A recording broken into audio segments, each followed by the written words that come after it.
소방기술인 여러분, 안녕하십니까? 소방기술 강좌 세 번째 시간입니다. 오늘은 재현 해설서를 해설하다 세 번째 시간으로 부속실 재현 설비의 해설서를 함께 살펴보도록 하겠습니다. 자, 시작하겠습니다. 부속실 재현 설비, 급기가압 재현 설비의 화재 안전 기준인데요. 일단 이 급기가압의 가능 대상이 될 수 있는 대표적인 피난로를 들고 있습니다. 우선 피난계단, 승강장과 그 승강로 등, 맞죠, 맞습니다. 그런데 좀 혼란스럽게 지금 설명을 해놔서요. 요 밑에 화재가 발생하여 가연물이 연소 중인 장소의 연기 제어는 생성되는 연기량만큼 또는 그 이상의 용량으로 5개로 배출시켜 줌으로써 달성한다. 요건 거실 배연 설비죠.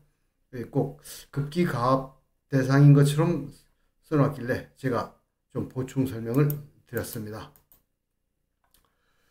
우리가 이 부속실 재현 설비의 화재 안전 기준을 만들 때 벤치마킹 했던 중요한 것이 이제 이 BS588 파트 4라는 것인데요. 요거 1978년도 판을 가지고 우리가 요약해서 만들었습니다. 그런데 지금 이것이 2004년도에 EN, 그러니까 유럽 기준으로 통합이 됐죠. 그래서 EN1101 파트 6가 됐고요. 지금은 또 이게 작년에 이게 또 개정이 돼서 파트 6가 갈라져서 이제 파트 13이 됐습니다. 그리고 이제 미국 NFPA 같은 경우 92A는 급기가압 재현이었고 92B는 대공간 재현이었는데 이것도 2012년도에 통합이 돼서 지금은 NFPA 92가 되어 있습니다. 그냥 참고로 말씀드렸습니다. 다음 급기량을 설명을 하는데 누설량과 보충량의 합을 급기량으로 설명을 하고 있습니다. 누설량을 공급해야 되는 건 맞고요. 문제는 이 보충량이 뭐냐 하는 것인데 상당히 혼란스러운 개념입니다. 이게 BS588 파트 4의 보충량이라는 게 있었고 그 보충량이라는 게 뭐냐면 그때 당시만 해도 이 계단실에 피난할 때 피난층의 계단실 문을 열어가지고 밖으로 나가는 건 생각하지 않았습니다. 그래서 계단실이 꽉 막혀 있고 그래서 각층 그 부속실에 가압을 하면 그것이 계단실로 새어나가고 계단실에 새어나가서 축적된 것이 화재실 어디선가 화재층 어느 층에선가 이 계단실 문을 열면 그쪽으로 몰려서 나온다. 우회 유입을 한다. 그것으로 일단 방연 풍량을 웬만하면 감당을 할 텐데 혹시 모자라는 게 있을까봐 그걸 양을 다 계산해 가지고 부족한 만큼만 급기 댐퍼해서 보충을 해준다. 그래서 그걸 급기 댐퍼해서 보충량을 공급해 주는 걸로 생각을 했죠. 근데 그렇게 되면 계단실의 문을 안 열어버리면 부속실 문만 열면 또 우리 아파트 같은 경우 뭐 부속실 문이 따로 없죠. 계단실 문만 있죠. 계단실 문만 열 때에는 100% 방연 풍량이 급기담폐에서 나와줘야 되죠. 보충량이라는 개념이 통하지 않습니다. 필요 없죠.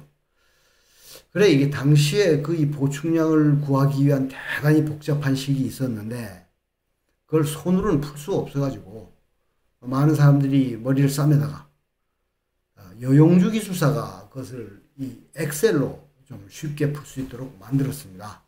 그래가지고 배포를 했는데 아직도 그 식을 쓰고 있는 사람들이 많이 있는 걸로 알고 있습니다. 이게 2004년도에 이게 없어질 때, 이 복잡한 식이 없어질 때 이 보충량이란 말도 같이 없어졌어야 되는데 그것을 안 없애고 나오다 보니 보충량과 방연 풍량이라는 말이 오락가락하면서 대단히 헷갈리고 있습니다. 자, 여기서 보충량이란 방연 풍속을 유지하기 위하여 재현구역에 보충하여야 할 공기량을 말한다 이거죠. 방연 풍속을 만들기 위해서 재현구역에 보충하는 걸로 했는데 지금은 보충이 아니죠. 계단실 문을 열고 계단실에서 뭐가 바람이 많이 들어올 때 거기에 조금 더 보충을 해서 방연 풍량을 만들어내는 것이라는 개념, 지금은 그런 개념 없습니다. 왜냐하면 계단실의 문을 열고 1층에 피난층에 문을 열고 밖으로 피난을 해 나가야죠. 그걸 다 닫아놓고 지금 보충량을 생각하고 있으면 안 됩니다. 자, 다음에 플랩 댐퍼입니다. 플랩 댐퍼. 이 부속실의 설정 압력 범위를 초과하는 경우 압력을 배출하여 설정압 범위를 유지하게 하는 과압 방지 장치를 말한다 했는데요. 이거는 조금 이 설명의 문제가 뭐냐 하면은 이 플랩 댐퍼란 이름입니다. 이 플랩이라는 것은 댐퍼의 그 날개를 말하는 것이죠. 날개. 그러면 날개 달린 댐퍼. 이 세상 대부분의 댐퍼가 다 플랩 댐퍼입니다. 그래서 이건 구조를 말하는 것인데 지금 필요한 건 기능이죠. 압력을 배출하는 과압 배출 댐퍼를 설명해야 되는데 여기에 좀 문제가 있고요. 다음 유입 공기란 제연구역으로부터 옥내로 유입하는 공기다. 네, 맞습니다. 차압에 따라 누설하는 것이 있고요. 출입문의 일시적인 개방에 따라 유입하는 것도 있습니다. 여기 자꾸 일시적이라는 것 때문에 일시적이라는 것의 시간이 어느 정도냐 하는 질문을 가끔 받는데 여기서 일시적이라는 것은 피난할 때 열었다 닫았다 하는 것을 말하는 것이고 아예 열어놓은 채로 고정하는 것이 아니라 하는 그런 뜻입니다. 그래서 일시적인 것에 뭐 시간의 의미는 없고요. 그런데 열었다 닫았다 하든 아니면 벽에다 고정을 해놓든 방역풍량은 똑같은 거죠. 그래서 이것도 굳이 이럴 필요는 없는데 BS588에 있는 표현을 그대로 갖다 쓰다 보니 이렇게 됐습니다. 다음 보충량이란 방연풍량이라고도 할 수 있다. 지금 개념이 오락가락 헷갈리니까 뭐 그렇게 말해도 틀릴 건 아닙니다만은 굳이 분류할 필요도 없겠습니다만은 이 보충량이란 말을 아예 없애버리면 모든 게 조금 쉬워집니다. 이 혼란이 덜합니다. 여기에 이것이 이제 방연풍속을 유지하기 위해 외부로부터 공급되는 보충 공기량을 말한다. 방연풍량이 모자랄 때 보충하는 것, 그것을 말하는 것이죠. 그런데 지금 방연풍량을 계단실로부터 공급받지 않죠. 왜냐하면 피난층을 열어놓는 걸로 해서 계단실 안에는 압력이 쌓이지 않는 걸로 생각을 하기 때문에요. 모든 풍량, 즉 방연풍량은 다 급기댐퍼로부터 공급이 되는데 급기댐퍼에서 나오는 풍량을 가지고 보충량이다, 방연풍량이다 구분하다 보면 혼란만 더하죠. 자, 플랩 댐퍼란 보충량으로 제연구역의 차압을 유지할 때 했는데요. 보충량은 방연풍량을 만드는 것이지 이게 차압을 유지하는 게 아닙니다. 차압과 보충량은 관계가 없습니다. 문이 닫혀서 차압을 유지하다가 문이 확 열려가지고 방연풍량이 많이 나가야 될 때 그때 풍량이 부족하면 이제 보충량으로 보충을 해준다 하는 그런 뜻이죠. 그런 뜻이었죠. 또 이게 또 설정 차압 이상으로 제연구역이 가압되면 출입문이 닫히지 않기 때문에 라고 했는데요. 요건 표현이 거꾸로 됐습니다. 열리지 않기 때문이죠. 차압이 너무 세면 밀어서 열 수가 없죠. 열리지 않기 때문에 그 차압을 적정 범위로 낮춰서 쉽게 열 수 있도록 하는 것입니다. 다음 유입공기. 유입공기란 제연구역 출입문의 일시적인 개방에 따라 제연구역으로부터 옥내로 유입하는 공기를 말하는데 그렇습니다. 저기 그 방연풍량이 되는 것이죠. 제연구역 출입문을 열 때 쏟아져 들어오는 공기, 방연풍량이죠. 근데 여기서 출입문 개방은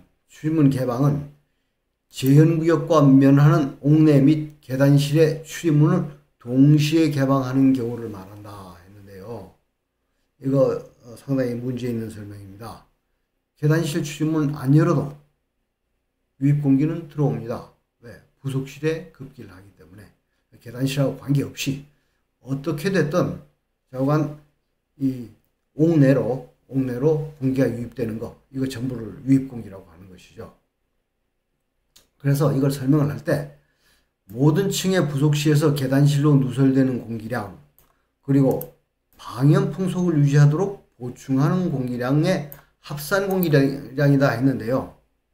이게 모든 층의 부속실하고 뭐 관계 있겠습니까? 유입 공기가 해당 층에서 새어 들어오는 것이 유입 공기죠.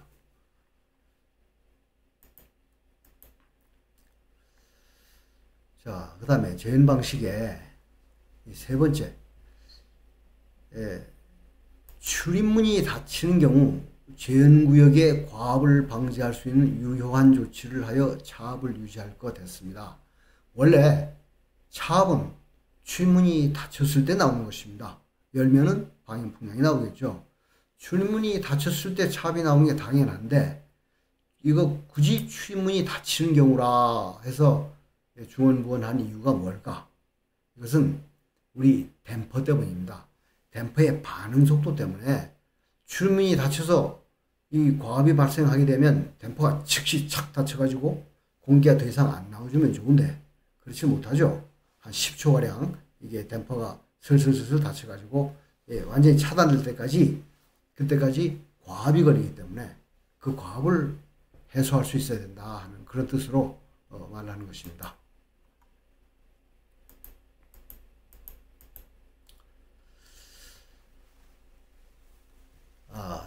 여기 또 비화재 구역으로부터 외기로 향하는 누설 경로를 확보하라 했습니다. 이게 무슨 말일까? 비화재 구역으로부터 외기로 향하는 누설 경로. 이 재현 구역에서 지속적인 공기의 유출을 유지하여 압력이 같아진 것을 막아야 한다 했는데요. 지속적인 공기의 유출이라는 것은 출입문을 통해서 새어 나가든지 열린 출입문을 통해서 방연 풍량이 나가든지 간에 어쨌든 재현 구역에서 비재현 구역으로, 즉 화재 구역으로 공기가 흘러야 됩니다. 흐르지 않으면 이 화재 구역이 완전히 막혀가지고 공기가 더 이상 안 나가게 되면 재현 구역과 화재 구역이 압력이 같아져 버리죠. 같아져 버리기 때문에 방연 풍속도 안 나오고 차압도 못 만들어냅니다. 그것 때문에 화재 구역에서는 계속 다른 방향으로 공기가 빠져나가야 돼요. 이제 그걸 말하는 건데, 화재 구역으로부터 나가야 되는 것을 비화재 구역으로부터 나간다고 해서 또 압력이 설명이 상당히 혼란스럽습니다. 그 다음에 이 화재 구역의 문을 열었을 때, 즉 재현 구역의 출입문을 열었을 때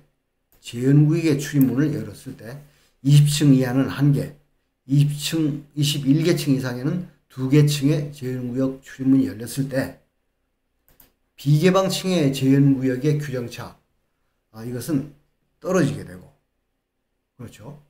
이 개방층에서 이 방연풍량으로 공기를 많이 내보내버리기 때문에 다른 층, 그러니까 비개방층의 차압은 규정 차압을 유지하지 못하고 떨어지게 됩니다. 떨어지게 되는데, 그때 이 개방층에서는 옥내로부터 재현구역으로 연기가 유입된다, 역류한다 그랬는데요.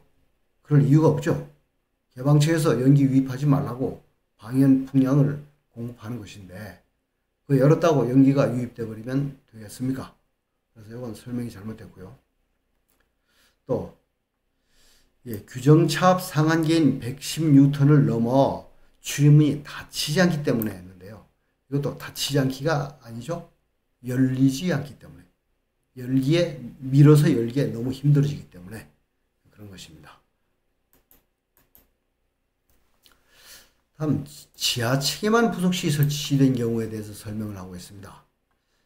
지하층에만 부속실을 적용하게 되면 지하층에서 화재가 발생하는 경우 계단실을 이용하기 위해 출입문을 개방하게 되고 계단실로 연기가 유입될 수 있다 했습니다. 이거 왜 지하층에만 해당되는 것일까요? 지하층에 불이 났을 때 계단실로 연기가 유입하지 못하게 이 부속실을 만드는 것인데, 지하층에만 부속실을 만들면 연기가 유입될 수 있다 해서 좀 이해하기 무척 곤란한 설명을 해놨습니다. 이런 건 빼놓고 넘어가시는 게 좋습니다. 다음에 비상용 승강기 승강장인데요. 피난층에는 승강장과 옥내 사이에 갑종 방화문을 면제할 수 있습니다. 따라서 피난층에서 화재가 발생할 경우 승강로에 연기가 침입할 우려가 있습니다. 그렇죠. 그런데 소방관의 소화 활동 측면에서 문제가 없을까요? 비상용은 소방관들이 쓰는 것이죠. 거기에 연기가 들어가면 못 쓰는 것입니다. 그래서 소화활동 측면에 문제가 많죠. 그런데 이 피난층에 화재가 발생한다 하는 게 참 곤란한 얘기인데요. 일반 아파트는 이런 경우 없죠. 피난층에서 현관에서 밖으로 나가는데 거기에서 불이 날 이유가 없습니다. 불이 안 나도록 만들어야 되는 것이고요. 그런데 어떤 경우에 문제가 크냐 하면은 백화점입니다. 우리나라 백화점 대부분이 1층에 의류 같은 걸 판매하고 있죠. 또 가죽 제품 같은 거요. 또 1층에서 대규모 평대 매대를 펼쳐놓고 세일을 많이 합니다. 의류 세일. 불나기 좋죠. 거기에서 화재가 났을 때 1층 피난 경로가 완전히 막혀버립니다. 피난할 수가 없어요. 절대로 그런 일이 있어서는 안 되는데 우리 건축법규가 좀 문제가 있는 것입니다. 미국에서는 이 특별 피난 계단이나 비상용 승강로, 승강장에서 옥외로 직접 나가도록 구조가 되든지 아니면 안전한 피난 경로를 만들도록 되어 있습니다. 우리도 못할 바는 아니죠. 옥외로 직접 문을 만들지 못한다면 그 옥외까지 연결되는 경로에 방화 셔터를 내려가지고 거기를 피난 안전 경로로 만들어도 되는데 아직은 그걸 못하고 있습니다. 그래서 이런 면에서 우리나라 대형 매장들이 1층에 화재가 나면 대단히 위험해진다 하는 가능성이 항상 있습니다.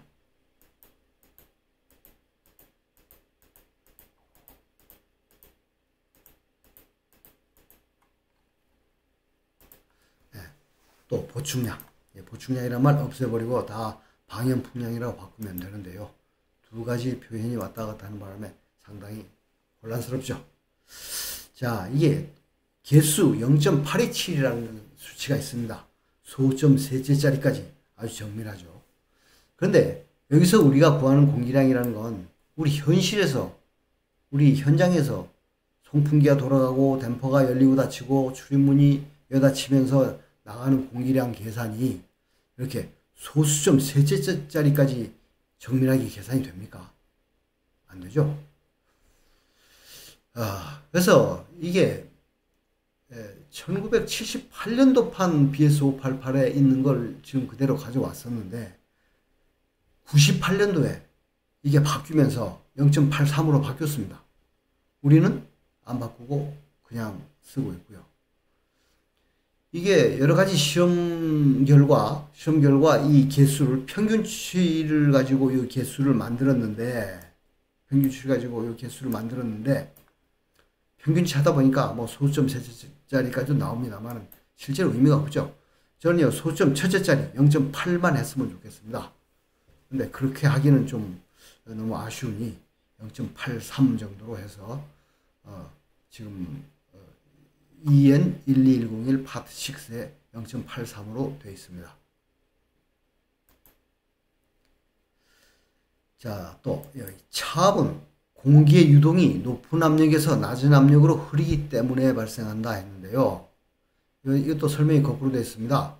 높은 압력과 낮은 압력의 차이를 차압이라고 하고 이 차압 때문에 공기의 유동이 발생합니다. 원인과 결과가 바뀌었습니다. 이 유동은 점성에 지배되고, 점성에 지배됩니다. 그리고 동적인 힘에 지배된다 했는데요. 동적인 힘, 즉 동압은 유동이 생겼기 때문에 그 결과로 동압이 생기는 것이지 동압에 지배되어서 유동이 생기는 것은 아닙니다. 유동은 차압에 의해서 생기기 때문에 차압이라는 것은 정압을 말하는 것이죠. 정압의 차이, 즉 정적인 힘에 지배되는 것입니다. 보충량, 방위풍량으로 싹 바뀌었으면 좋겠습니다. 다음에 재현구역의 보충량, 또 괄호하고 방연풍량이라고 되어 있는데요. 이것은 방화문 면적 곱하기 방연풍속입니다. 예, 이것이 바로 방연풍량이죠. 근데 이것을 이제 보충량과 방연풍량을 동일시했는데 그 다음에 보충량은 방연풍량 빼기 누설량이라고 했습니다. 이렇게 되면 얘기가 달라지죠. 여기는 보충량은 방연풍량이라 했고 여기는 보충량은 방연풍량에서 누설량을 뺀 것이라 했는데요. 이 누설량하고 방연풍량은 전혀 관계가 없습니다. 누설량은 문 틈새로 나가는 게 누설량이고 방연풍량은 문이 열었을 때 쏟아져 나오는 게 방연풍량이죠. 전혀 다른 개념입니다.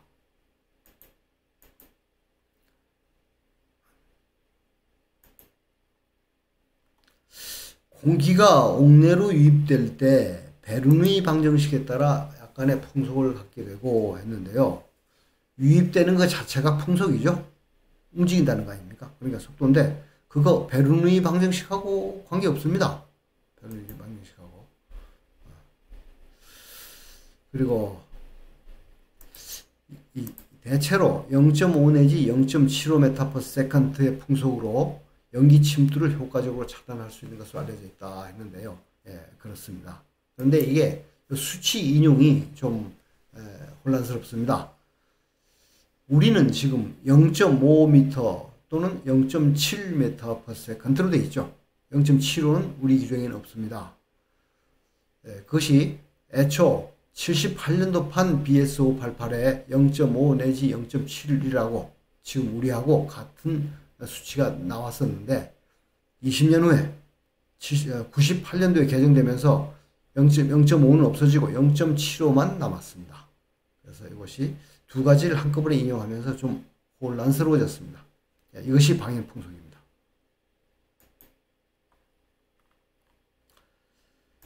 플랩 댐퍼에 사용하는 철판은 두께 1.5mm 이상으로 하라 했으니 이것은 방화 성능을 가지라는 뜻이겠죠. 그렇습니다. 방화 성능이 필요하죠. 필요한 경우도 있죠. 즉 재현구역과 화재구역의 사이에 설치를 해가지고 재현구역의 과압을 해소할 때는 이 방화 성능이 필요한데 그렇지 않고 건물 밖으로 옥외로 직접 빼도록 설치를 하면 그때는 방화 성능이 필요한 건 아닙니다. 그렇지 않습니까? 보통 유리창에 방화 성능이 필요하지 않듯이 옥외로 나갈 때는 방화 성능이 필요 없는데 옥내 그러니까 이 방화구역 벽에다 설치할 때는 이렇게 두께 1.5mm 이상이 필요합니다.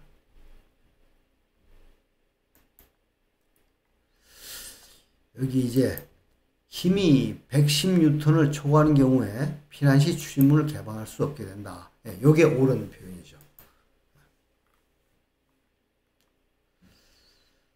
자, 요게 또 이제 보충량을 곧바로 재현구역으로부터 배출시킬 수 있는 릴리프 밸브라고 했는데요.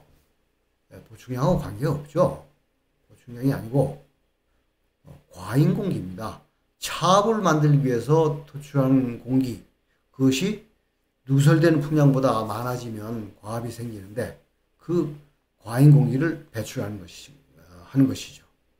이게 플랫 밸브라고 하는 말이 있는데요. 이 공기에다가 밸브란 말을 쓰면은 참 낯설죠. 생소하죠. 그렇습니다. 일반적으로 공기에는 밸브란 말을 쓰지 않는데 이것도 BS588 파트 4 78년도 판에 이 플랫 밸브라는 이름을 썼습니다. 지금은 안 씁니다. 지금 그런 말 안 쓰는데요. 그때 아마 영국에서도 그 오류로 잘못 쓴 게 아닌가 싶습니다. 어쨌든 플랩 댐퍼 이해해서 이런 모양을 지금 소개를 하고 있습니다. 근데 이런 모양 보셨습니까? 이런 모양? 아마도 못 보셨을 겁니다. 저도 이런 모양 이것은 그림에서만 봤습니다. 그러면 이러한 이 과압 배출 댐퍼는 어떤 모양을 가질 것인가? 그걸 좀 소개해 드리겠습니다. 지금 우리나라에서 만들어지고 있는 이 과압 배출 댐퍼는 대개 이 세 가지가 있습니다. 이건 특허품이죠. 이건 2008년 4월 특허, 2008년 5월 특허, 2022년 4월 특허인데 뭐 특허라고 해서 대단한 건 아닙니다. 세 가지나 있으니 독점품은 아니죠. 근데 여러분들이 아마 보셨다면 이 첫 번째, 이러한 댐퍼를 많이 보셨을 겁니다. 두 번째, 세 번째는 아마 잘 못 보셨을 거예요. 이것이 2008년도에 나와서 마케팅을 많이 해가지고 지금 쓴 데가 지금 많이 있습니다. 여러모로 쓰고 있는데 B와 C는 아직 별로 쓰고 있는 걸 못 봤습니다. 그리고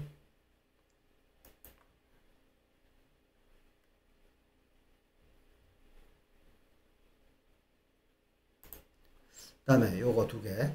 요건 요거 두 가지는 일본 일본 급기가 매뉴얼에 있는 겁니다. 요 두 가지는. 그런데 흥미로운 게 요 구조하고 요건 날개가 있고 직각 방향으로 균형추를 달았죠. 이게 이렇게 열리면 이렇게 가는 것입니다. 그래서 닫힌 상태와 열린 상태를 보여주고 있는 것인데 이것도 똑같은 겁니다. 요게 날개가 있고 여기에 추가 있는데 이것이 이렇게 열려서 이렇게 된 것입니다. 사실상 똑같은 구조죠. 근데 요것은 국내 특허고 요건 일본 제품이라 뭐 어느 게 먼저인지는 잘 모르겠습니다. 어쨌든 이렇게 여러 가지 릴리프 댐퍼, 과압 배출 댐퍼들이 있습니다. 자, 이제 돌아와서요.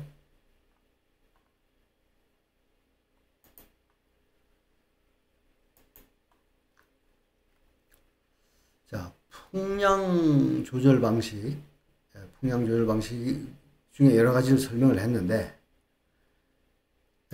풍량 조절 방식은 급기구 개구율의 자동 조절 기능뿐만 아니라 출입문 개방 이후에 닫히는 과정에서 급기량을 사전에 조절할 수 있는 기능을 병행할 수 있어야 하고, 어려운 단어는 하나도 없는데 무슨 말인지 아무리 읽어봐도 잘 모르겠습니다. 그래서 이것도 빼버리고 읽으면 좋겠습니다.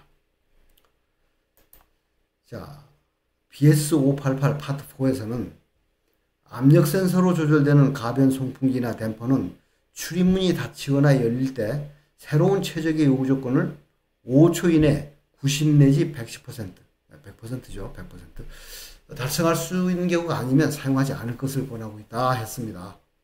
그런데 이건 옛날 거고요. 지금 여기 3초입니다. 3초 이내. 좀 있으면 나오겠습니다만은. 이렇게 가변 송풍기나 이 동력식 댐퍼 같은 경우 3초 이내에 이 새로운 시스템에 새로운 최적에 적응할 수 있을까요? 자, 이 자동 차압 과압 조절형 급기 댐퍼, 요 이름이 지금 바뀌었죠. 자동 차압 조절형 급기 댐퍼는 정밀성의 한계 때문에 과압 예방이 되지 않는 경우가 많아 별도의 과압 배출 장치를 검토할 필요가 있다. 맞습니다. 그렇습니다. 여기 나왔군요. EN12101 파트 6에서는 새로운 급기량 요구 조건의 90% 이상을 3초 이내에 공급할 수 없으면 사용하지 말라고 하고 있다. 사실 이 기준에 따르면 우리 급기 자동 차압 댐퍼 하나도 못 쓰죠. 그래서 우리는 우리 현실에 맞도록 하면 되는데 우리 현실에 맞출 수 있는데도 불구하고 이런 걸 무시하면 안 되겠습니다. 자, 다음 플랩 댐퍼 얘기인데요. 플랩 댐퍼는 재현구역과 옥내 사이의 출입문의 상부에 흔히 인방이라고 하죠. 인방에 설치하여 배출 공기가 옥내로 유입되게 하는 것이 최적이다 했습니다. 뭐 그럴 수도 있죠. 과연 이게 최적일까요? 그렇지는 않을 겁니다. 이걸 플랩 댐퍼라고 했으니까 그런데 과압 배출 댐퍼를 이 시스템 끝에 수직 덕트 끝에 달아가지고 옥 외로 배출해버리는 방식이 오히려 제 경험상 더 좋습니다. 자, 그 다음 이제 각국의 출입문 폐쇄력을 소개하고 있습니다. 미국 133뉴턴, 호주, 싱가포르, 국내 다 110뉴턴, 영국은 잘못됐습니다. 영국은 100뉴턴입니다. 100뉴턴.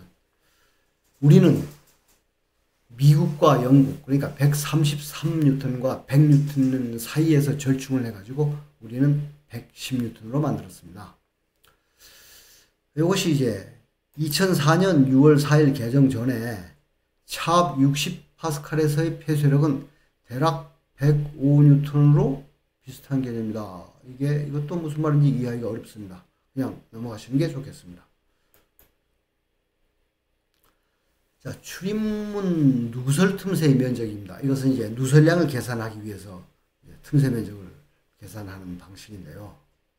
여기 보면 여기 출입문의 누설 틈새 면적은 여기 실제 길이, 문 틈새의 실제적인 길이를 기본 길이로 나눠주고 거기다가 기본 누설 틈새 면적을 곱해주는 걸로 하고 있는데, 실제로 이대로 해보면 지금 우리 현장에서 쓰고 있는 KS 방화문과는 상당히 좀 차이가 납니다. 이게 훨씬 누설 틈새가 커요.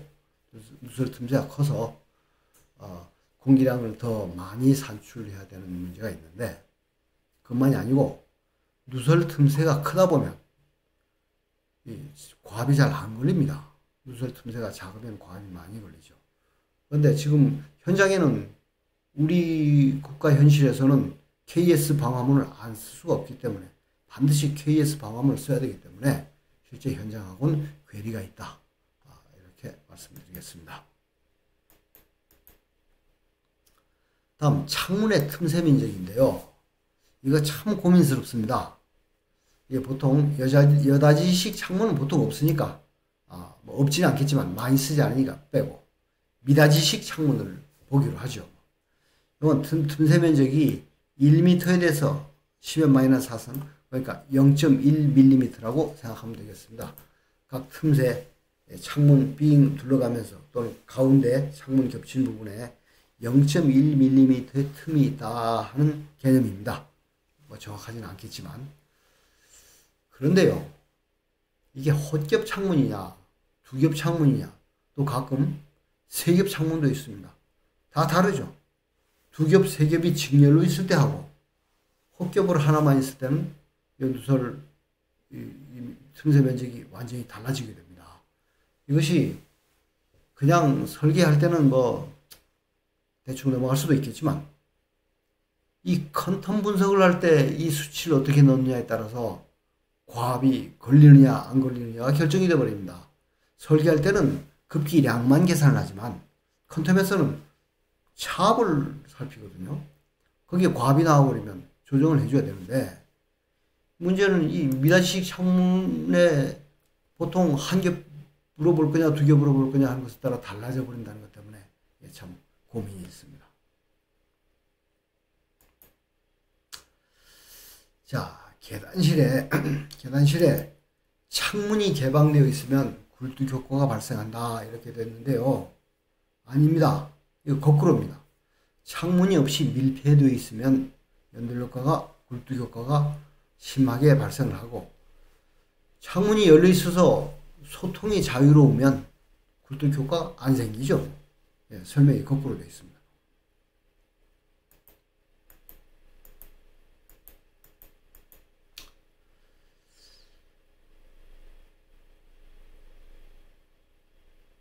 자, 이제 직통계단식 공동주택의 경우에 배출 설비가 지금 없습니다. 우리나라에 면제를 했어요. 원래 영국 기준에서 면제가 되었던 건 아닌데, 우리나라에서 화재 안전 기준 처음에, 그러니까 95년도에 소방 기술 기준을 만들 때 아파트에 배출 설비를 만들 공간이 없지 않느냐 해서 뺀 겁니다. 뺐는데, 그러니까 이 배출은 이제 방연풍량을 배출하는 것을 말하는데요. 배출을 뺐으면 방연풍량도 같이 빼야 되는데 방연풍속은 안 뺐습니다. 이 배출 설비는 빼놓고 방연풍속은 안 빼놓으니 아파트 방연풍속 안 나오죠. 그래서 현장에서 고민이 많지 않습니까? 그래서 외부 창문을 열어놓고 출입문 열고 하는데, 그거 함정인 거 아니죠? 함정인 거 아니죠? 변칙입니다. 그래서 아파트에는 사실 피난할 사람 몇 되지도 않고, 또 피난하는데 몇 초 걸립니까? 후닥후닥 나오면 되죠. 그래서 이 아파트의 이 방연 풍속도 없애는 게 좋겠다 하는 생각인데요. 이것은 좀 시간이 좀 걸리겠습니다. 자, 유입공기 배출 방식인데요. 자연 배출식, 굴뚝 효과에 따라 배출하는 것인데요.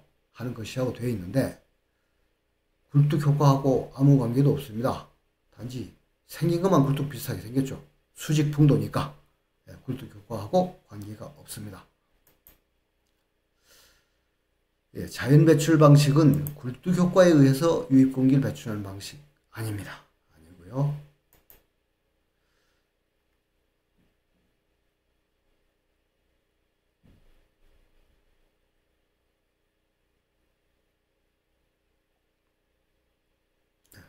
넘어가겠습니다. 자, 배출구 배출. 이건 건물 외벽에 붙어 있는 배출구를 말하는 것입니다.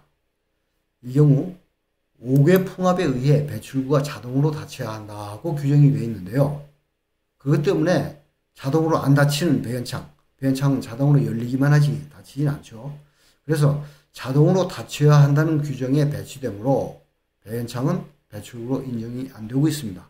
그런데 밖에 바람 분다고 배출구 닫혀버리면 배출구 없는 거지 않습니까? 그때는 배출구가 없어도 되느냐? 그건 아니죠. 그건 아니고요. 이렇게 이 그림처럼 이 배출구가 네 방향으로 있습니다. 이럴 경우에 바람이 불어오는 쪽에 닫히지 않아도 문제 없습니다. 바람이 들어와도 한 군데에서 들어와도 세 군데로 나가고 또 이 바람의 반대 방향에는 오히려 또 부압이 생겨가지고 이걸 빨아내기 때문에 이렇게 여러 군데 사방으로 설치하면 5개 풍압에 의해서 배출구가 자동으로 닫힐 필요가 없어서 이런 것도 이제 건축적으로 고려할 만합니다.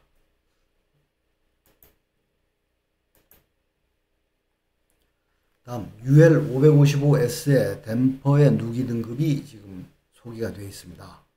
UL555는 방화 댐퍼고요. 거기다 S를 붙이면 이게 스모크해서 방연 댐퍼, 재현 댐퍼가 됩니다. 재현 댐퍼의 규정입니다. UL555S는. 그런데 4등급 클래스 4 이거 없습니다. 없습니다. 이거 언제 적어도 한 10년 전 규정에도 이거 없었습니다. 그래서 아마 오래전에 있었던 모양인데 상당히 오랫동안 우리나라에서는 유지가 되고 있군요.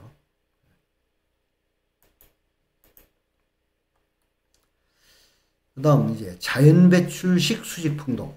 여기 내부 단면적을 구할 때 이 방연 풍량을 2로 나눠주도록 되어 있습니다. 이것은 풍속을 2m로 한다. 그 뜻이죠. 2m. 다음 유입공기 배출장치의 크기는 보충량 해놓고 이 보충량이 뭐냐면 괄호가 되어 있죠. 방연풍량 플러스 유입공기 배출용 수직덕트에 설치된 모든 배출댐퍼 누설량 성능에 따른 누설량. 이것이 보충량 아니죠. 방연풍량을 공급하기에 조금 부족해서 보태주는 게 보충량인데 이렇게 상당히 혼란스럽게 설명이 되어 있습니다. 여기서 보충량이라는 말만 빼버리면 됩니다. 방연풍량하고 다른 댐퍼의 누설량을 합한 거. 그것이 이제 유입공기 배출량이죠.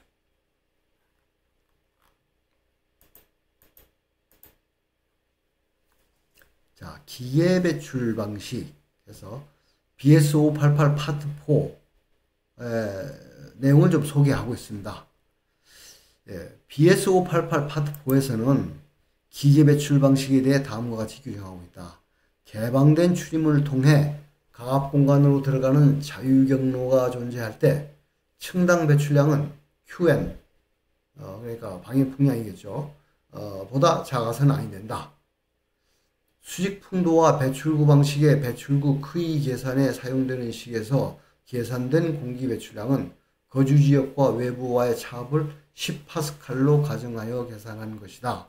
그러나 거주지역과 외부와의 차압이 증가된다면 공기량을 증가시키거나 배출 면적을 줄이는 것이 가능하다 했는데요. 이것도 어려운 단어 하나도 없는데 전체적으로 뜻은 무슨 말인지 모르겠습니다.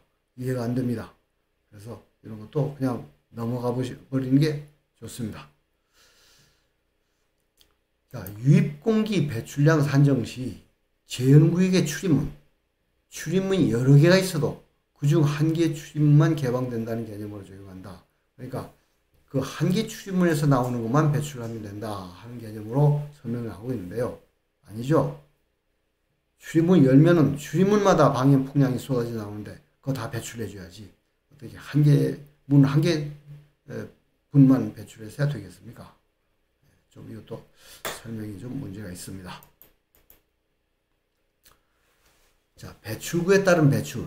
이 배출구에 개폐기란 말을 쓰고 있습니다.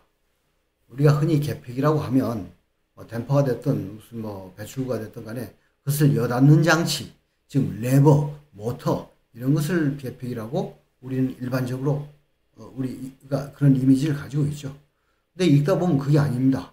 이 배출구 자체를 개폐기라고 하고 있습니다. 그리고 5개의 풍압에 따라 자동으로 닫히도록.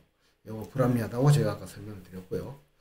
자, 여기 개구 면적 계산할 때는 풍속을 2.5m로 하고 있습니다. 2.5. 수직 풍도에는 2m로 했는데 배출구는 벽으로 나가는 평면 구조죠. 그러니까 벽으로 나가는 것인데 여기는 왜 2.5m로 했을까? 이것도 우리 화재안전 기준에 뚜렷한 설명이 없습니다.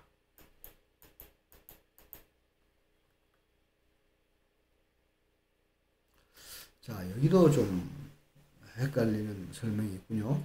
이엔 규정에 따라 10파스칼을 적용하는 경우에 방임 풍속이 2.5 내지 3m/s가 된다. 예, 맞습니다. 이 10파스칼의 차압에서 쏟아져 나오는 풍속은 2.5 내지 3m가 되는 게 맞는데, 그래서 보충량이 4배가 된다. 이건 아니죠. 이렇게 되면 보충량이 없어져 버리죠. 충분한 공기가 쏟아져 들어오고 있는데 왜 보충량이 4배가 되겠습니까? 방염풍량이 4배가 되죠. 그래서 또 보충량이 없어지고 보충량이란 말을 없애고 방염풍량이란 말을 쓰면 다 어려움이 해소가 됩니다. 그 다음에 이제 인수시험이라는 말이 있습니다. 우리 안 쓰는 말이죠. 인수시험이란 말 없죠. 이게 영어로 acceptance test인데요. 사실상 준공검사를 말하는 것입니다. 직역을 하다 보니 이렇게 됐습니다. 자, 재연설비 풍도에는 작동온도 280도씨의 방화댐퍼를 설치해야 한다. 이렇게 되어 있는데요. 이런 규정 아무데도 없죠. 작동온도 280도씨의 방화댐퍼는 일본 소방법에 있습니다.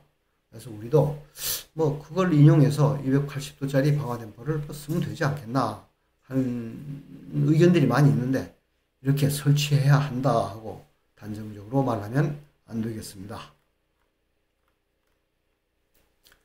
자, 외기 취입구의 위치는 다른 배출구보다 수평거리 5m 이상, 수직거리 1m 이상 낮은 위치에 설치할 것 이렇게 되어 있는데요. 또 옥상의 외곽면으로부터는 수평거리 5m 이상, 똑같죠? 수평거리 5m 이상, 외곽면으로 상단으로부터 하부로 수직거리 1m 이하의 위치 이렇게 됐습니다. 자, 여기는 수직거리 1m 이상 낮은 위치, 1m 이상 낮은 위치, 여기 1m 이하의 위치, 표현이 다릅니다. 이게 뭐가 다를까요? 왜 다를까요? 원래 이 하부로 수직거리 1m 이하의 위치라고 하니까 수직거리 1m보다 더 낮은 곳을 얘기하는 것이냐, 1m까지는 가지 말고 그 이하, 그러니까 그 위쪽이라고 하는 게 옳으냐 하는 민원성 질문이 자꾸 소방청에 들어오니까 이걸 명확히 하기 위해서 이렇게 고쳤습니다. 수직거리 1m 이상 낮은 위치 했는데 위에 것만 고치고 아래 걸 안 고쳐버렸어요. 그래서 이렇게 헷갈리는 겁니다. 원래 같은 뜻입니다.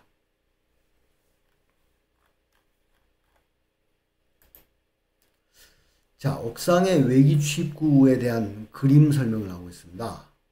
여기 배기구로부터 1m 이상 뛰어가지고 요 흡입구를 설치하도록 되어 있습니다. 하는 것이라고 여기 설명을 하고 있습니다. 맞습니다. 이렇게 하는 것이죠. 근데 여기는 이 흡입구의 중심선으로부터 요 단면 옥상 외벽 상단까지를 1m 이상으로 하고 있는데 중심으로부터 한다는 그런 얘기는 없죠. 만약 이렇게 되면 이 흡입구가 아주 커졌을 때, 높이가 2m 이상 되면 이 절반만 해도 이게 1m 이상 돼서 외벽 상단보다 더 올라갈 수가 있죠. 그러면 안 되고요. 항상 흡입구 상단으로부터 측정을 해야 됩니다. 그래서 이것도 헷갈리지만 문제는 요거, 예, 1m 이하, 이건 근거가 없는 설명을 여기다 다뤄놨습니다. 아무런 의미가 없습니다. 자, 이렇게 해서 부속실 재현설비 해설서를 대충 훑어봤습니다. 뭐 더 자세히 까다롭게 볼 수도 있겠지만 어차피 내년에 새로운 해설서가 나옵니다. 그때 새로운 해설서는 아마 지금보다는 훨씬 잘 되겠죠.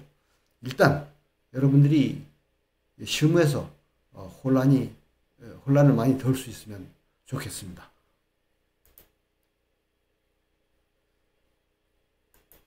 자, 오늘은 이만하겠습니다. 들어주셔서 감사합니다.